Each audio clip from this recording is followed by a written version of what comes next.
Welcome to the review of Microsurgeon. I'm going to be reviewing the Texas Instruments TI-99/4A release, which was in 1983. The original version was released in 1982 on the Intellivision. It is an action game in which you control a microscopic robot and you probe through a patient's body trying to cure him of various diseases and problems. The game would even interface with the voice synthesizer called the Solid State Software Command Module. The upper left corner of the screen shows the graphics of where you're at in the human body. The upper right labels which body part, and if you look toward the center right, it is a zoomed in level where you can see the specific area. The probe allows you to switch between three various medication types: ultrasonic rays, antibiotics, and aspirin. Antibiotics kills bacteria, aspirin slows down viruses, and the ultrasonic ray stops all other hazards. You can switch back and forth between the various medication types, but only shoot one type at a time. Controller 1 would be used to navigate the probe, while Controller 2 would be used to switch the medication types. As you shoot medication types, you'll notice there is a range limit on each medicine. I did notice the hit detection was off a little bit on these tapeworms in the intestines, but for the most part it does a pretty good job. You can traverse pretty much any organ in the torso area or above. It does not allow you to go to the lower body. Some of the hazard types come back fairly quickly, especially tumors in the brain, as you can see here.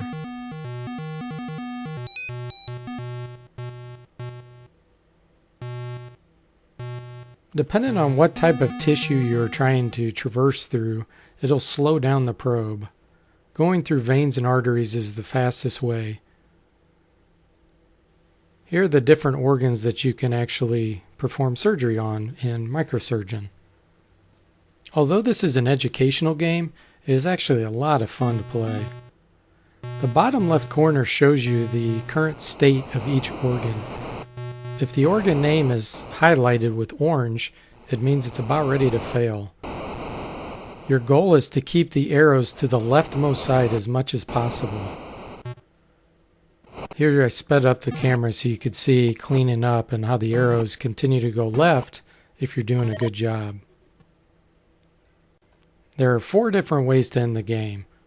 One is by leaving the body through an invalid mechanism, such as there I just went through the urinary tract. Or you can properly exit, such as through the ear, eye, nose, or mouth. The patient can die from organ failure. Or you can accidentally exhaust the power supply of the robot probe while it's still in the patient. The upper right corner of the screen shows the power supply of the probe. If you exit invalidly, it goes to 0, and essentially you can't continue with the same research funds you had earlier.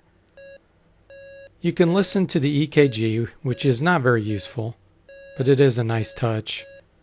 As the patient gets close to death, it speeds up. You can also listen to the heartbeat.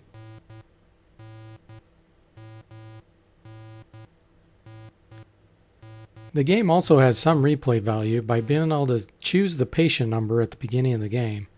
Essentially, they'll have different conditions. You can also choose your skill level. 0 being student, which is easy, 1 being intern, which is medium, and surgeon being 2, which is very difficult. Another really nice touch is the bottom right corner shows the patient in the bed, and occasionally he'll have the nurse visit him or even just a regular visitor. While that's not a very useful function, it does help give a feel that you're really working on a real patient.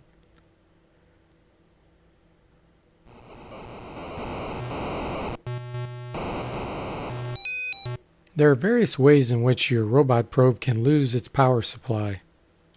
You can actually control the speed of the probe by pressing 7 or 8, 7 being slow, 8 being fast.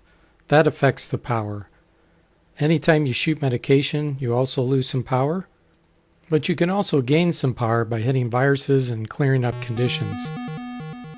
If a white blood cell flies across the path of the probe, that also will decrease the power while it's in its path. Also, the fact that shooting medicine lowers the power encourages you to not waste it. This is a nice touch and gives an advantage to players that don't simply mash buttons. So in closing, I'd just like to say this is definitely a hidden gem. Released in 1983, Rick Levine, the main programmer, did a fantastic job. It's a great way to educate kids about the human body and to have some fun at the same time. So I hope you enjoyed this review of Microsurgeon, and I'll see you next time.